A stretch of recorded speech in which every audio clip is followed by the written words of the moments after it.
እንደተለመደው ረፍዷል። ዛሬም ተዘጋጅተን እንሂድ። ከጧት 11 ሰዓት ሲል መጥበሻችንን ላይ ትንሽ ዘይት አግለን ሽንኩርትና ትንሽ ነጭ ሽንኩርት አብረን እናጣብሳለን። ማጣበስ ነሰሰሪ ፖይንት ነው፣ ምክንያቱም ምግቦቹን አጋብተን ለትዳር ነው የምናደርሳቸው። ኦኬ እስኪ ደስ እንዲለኝ ይሄን ቪዲዮ 5 ጊዜ ኮፒ ሊንክ አድርጉልኝ። ሰወዳችሁ እስቲ ደስ አሰኙኝ።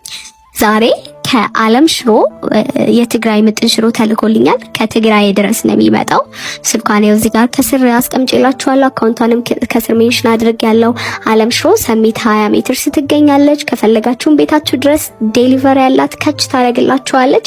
ዝም ብላችሁ ደውሉላት።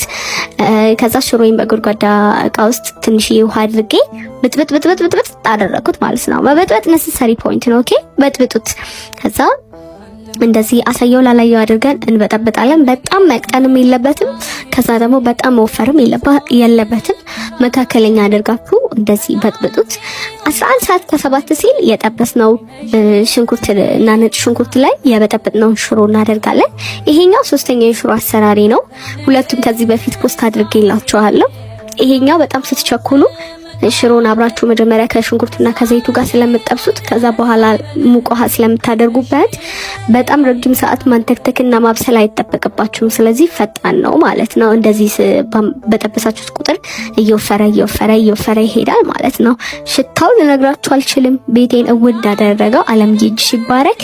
11 ሰዓት ከሩብ ሲል የሞቀ ውሃ ጨመርኩበት እና እንዳልኳችሁ እናቀጥነዋለን ማለት ነው። ቀዝቃዛ ታድርጉበት፣ ሙቅ ውሃ ነው ጥሩ ማለት ነው። ከዛ እሱን እንደዚህ ካስተካከልን በኋላ እንከድነዋለን ማለት ነው። ከድነነው ትንሽ ከተንተከተከ በኋላ እዩት እንዴት እንደሚያምር ወፍሯል ማለት ነው። ጫው የሚበቃኝን መጠን አደረኩት። ጫው አታብዙ እሺ፣ ጥሩ አይደለም። ጫው ለጤናችሁ ጥሩ አይደለም፣ እንዳታበዙበት። ጫው እንደዚህ ካደረግን በኋላ ማጥቀራ 1 ማንኪያ ቅቤ እናደርጋለን። ቅቤያችንን ከጨመርን በኋላ ከድነነው ሲበስል ያት የኔ ኢትዮጵያ ንጉስ ሽሮዬ ደክ እያለች ደረሰች። 11 ሰዓት ከ22 ሲል ምሳዬን እንደዚህ ቁጥርጥር አድርጌ ጨረስኩኝ። ምሳም ቁርስም አንድ አይነት ምግብ እንዳይሆን የቅድሙ ሽሮ ላይ 1 እንቁላል ጣል አደረኩበት። ኦቴ ከዛ 11 ሰዓት ከ25 ሲል እኔ ቁርሴን ጨርሻለሁ። እጣኔን ጨስ አደረኩኝ። አቦል ጀባ ቃጀባ የወለደች ጀነት ይግባ ብዬ ራሴን ምርጥርጥ ከመቀኛ ከነገረኛ ይጠብቅሽ ብዬ 11 ሰዓት ተኩል ሲል ቡናዬን ጠድት አድርጌ 3 ሲኒን ጥጥት አደረኩኝ ማለት ነው።